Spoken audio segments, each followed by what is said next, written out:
नमस्कार मित्रांनो, स्वागत करतो आपल्या यूट्यूब चॅनलवर. तर आजच्या व्हिडिओमध्ये मी तुम्हाला टॉपर कसे स्टडी करतात याबद्दल म्हणजे सांगणार आहे का.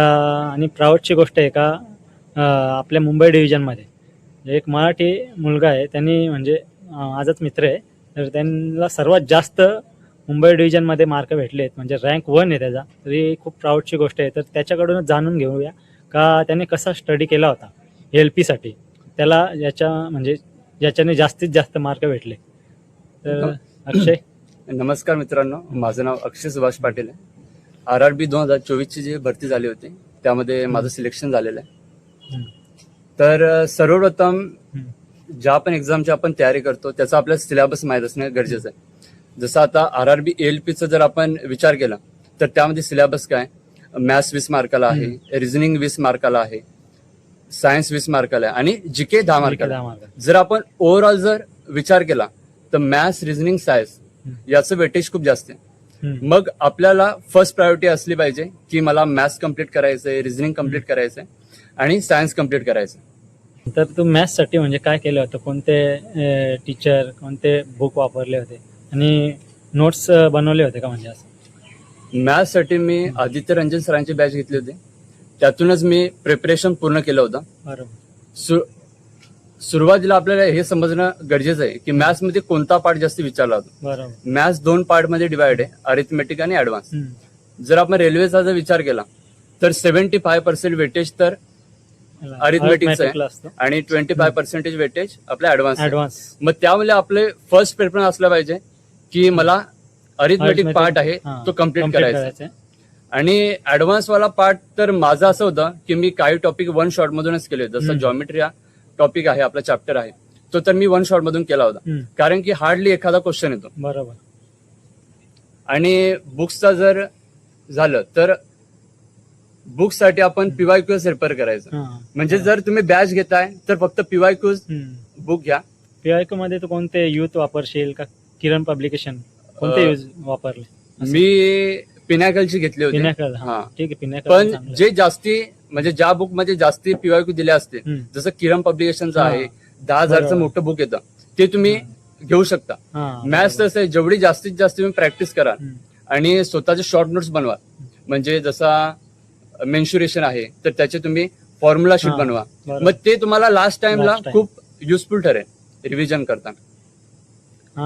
तर मॅथ्सचं म्हणजे झालं. तर आणि आता रिझनिंगसाठी तू काय यूज केलं? नोट्स वगैरे वापरल्या का असं बुक वगैरे हे केलं, स्टडी केलं बुक मध्ये? रिझनिंगसाठी तुम्ही युट्यूबला खूप फ्री लेक्चर अवेलेबल आहे, ते करू शकता. आणि माझी स्ट्रॅटेजी अशी होती की मी जे शेवटचे अराउंड 1 मंथ असेल तेव्हा म्हणजे खूप सारे सर आहेत आपले, ते बॅच म्हणजे चालू करतात लास्ट डेज मध्ये. तर मी आकाश चतुर्वेदी सरांचे बॅच फॉलो केले होते युट्यूबलाच आणि त्यातून प्रिपरेशन केलं होतं. आणि कन्सेप्टसाठी तुम्ही युट्यूबलाच व्हिडिओ बघू शकता. आणि बुक्ससाठी तुम्ही किरणचं घ्या किंवा ICTचं घ्या. सेट म्हणजे प्रॅक्टिस खूप इम्पॉर्टंट साठी घेऊ शकता. बाकी बेसिक तुम्ही युट्यूब वरून पण म्हणजे करू शकता. आणि सर्वात इम्पॉर्टंट आहे की टेस्ट लावणे. तुम्ही मॅथ्सचं प्रिपरेशन करा, रिझनिंग करा किंवा सायन्स करा, टेस्ट ही खूप इम्पॉर्टंट आहे. त्यातूनच आपण म्हणजे आपली स्वतःची चाचणी करू शकतो. आणि टाइम मॅनेजमेंट असेल ते आपण तिथूनच शिकत असतो. त्यामुळे टेस्ट सर्वांनी दिल्याच पाहिजे. तर मॅथ्स झालं, रिझनिंग झालं आणि सर्वात इम्पॉर्टंट ज्याच्यामुळे म्हणजे पोरांचं खूप वीक असतो, सायन्स तू कसं केलं? मी सायन्स नीरज सरांकडून केलं होतं, त्यांची मी बॅच घेतली होती. बरोबर. आणि सायन्सचं कसं आहे, तुम्ही बॅच करताय तर स्वतःच्या हँड रिटन नोट्स बनवा. बरोबर. नीरज सरांचं असं होतं का ते NCERT ओरिएंटेड शिकवतात, त्यामुळे मी सरांचे लेक्चर बघायचो, नोट्स बनवायचो. आणि मी जनरल सायन्सचं YCTचं बुक घेतलं होतं, ते पूर्ण लावलं होतं, बॅच कम्प्लीट केली होती आणि नंतर टेक्स्टबुकवर प्रॅक्टिस केली होती. तर मित्रांनो, मी तर NCERT यूज केला होता. आता तुम्ही NCERT वाचल्यानंतर म्हणजे बाकी कोणते बुक असतील किंवा बॅच असेल ती घेऊ शकता. आणि NCERT इज मोस्ट इम्पॉर्टंट आहे. सर्व क्वेश्चन त्याच्यातूनच येतात. म्हणजे 25 पैकी 25 जर क्वेश्चन असतील तर 25 तुम्हाला क्वेश्चन तिथे भेटतील आणि 25 मार्क पण तुम्हाला भेटू शकतात. आणि त्यानंतर मग तू कसं केलं होतं सायन्सचं? अजून म्हणजे काय केलं होतं? सायन्स जास्तीत जास्त मार्क मिळवण्यासाठी. जास्तीत जास्त तुम्ही PYQ सॉल्व्ह करा. हा. आणि ज्या पण आपले टेस्ट सिरीज आहेत, सेक्शनल पहिल्यांदा चॅप्टर वाईज द्या, नंतर सेक्शनल द्या. टेस्टचा जास्तीत जास्त तुम्ही फायदा घ्या. मी तर टेक्स्टबुकचा टेस्ट सिरीज घेतली होती आणि बेस्ट आहे. आणि त्यावरूनच प्रॅक्टिस केली होती. टेक्स्टबुक वर म्हणजे टेस्ट तू किती दिले होते? टेक्स्टबुकचे जेवढे पण PYQ होते, जसं आता ग्रुप डी ला 30 मार्काला येतो, RRB JEE ला 30 मार्काला येतो सायन्स, आणि ALP ला 20 मार्काला येतो. मग हे टेस्ट मी खूप वेळा दिले होते. आणि ALP CBT 1 साठी किती टेस्ट दिल्या पाहिजेत, म्हणजे असं टेस्ट किती देऊ शकतो तू ज्याच्याने म्हणजे सिलेक्शन शुअर होईल असं? माझं असं म्हणणं आहे का तुम्ही लवकरात लवकर मॅथ्स असेल, रिझनिंग असेल, सायन्स कम्प्लीट करा आणि त्यानंतर जास्तीत जास्त फोकस हा टेस्टवर द्या. कारण की त्यातूनच आपण स्वतःची चाचणी करू शकतो की आपल्याला किती म्हणजे अंडरस्टँड झालेलं आहे, मॅथ्स असेल, रिझनिंग असेल किंवा सायन्स असेल. आणि टेस्ट आपण दिल्यानंतर त्याचं अनालिसिस किती इम्पॉर्टंट आहे? मॅथ्सचं असं आहे का, समजा आपला क्वेश्चन चुकला एखादा, तर एक तर आपली कन्सेप्ट क्लिअर नाहीये किंवा एक नवीन टाईप आहे.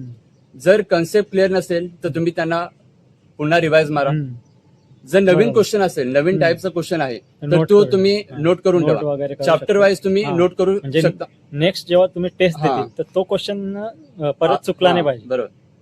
तेव्हा अॅक्युरेसी मोस्ट इम्पॉर्टंट. याच्यामध्ये अॅक्युरेसी तुम्हाला खूप चांगली ठेवायला लागेल. म्हणजे जास्तीत जास्त क्वेश्चन तुम्हाला बरोबर करायला लागतील. बरोबर. लास्टला मी तुला एवढंच विचारेन का CBT 1 ला तुला किती मार्क होते, आणि लास्टला मुलांना जाता जाता तू सल्ला काय देशील असं?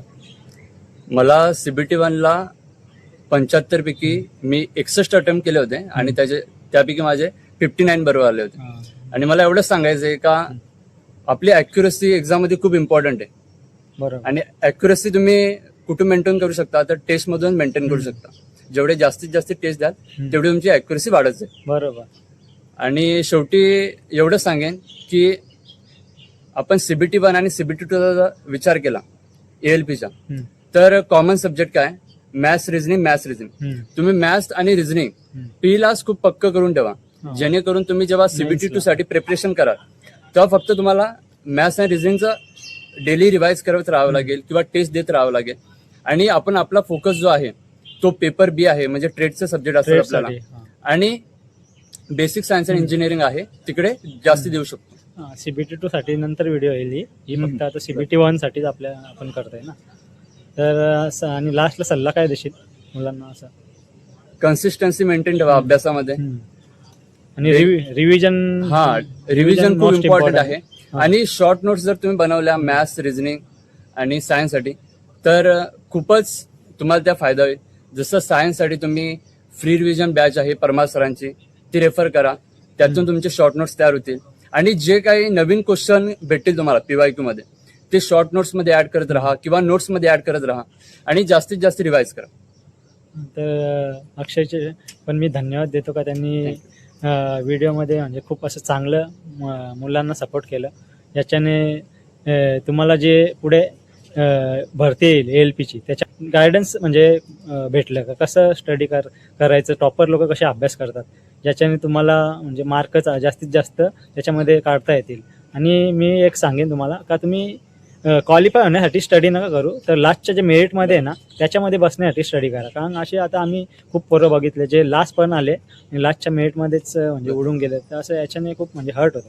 त्याच्यामुळे तुम्ही स्टडी एवढा करा की लास्टच्या मेरिटमध्ये म्हणजे तुमचं नाव येईल.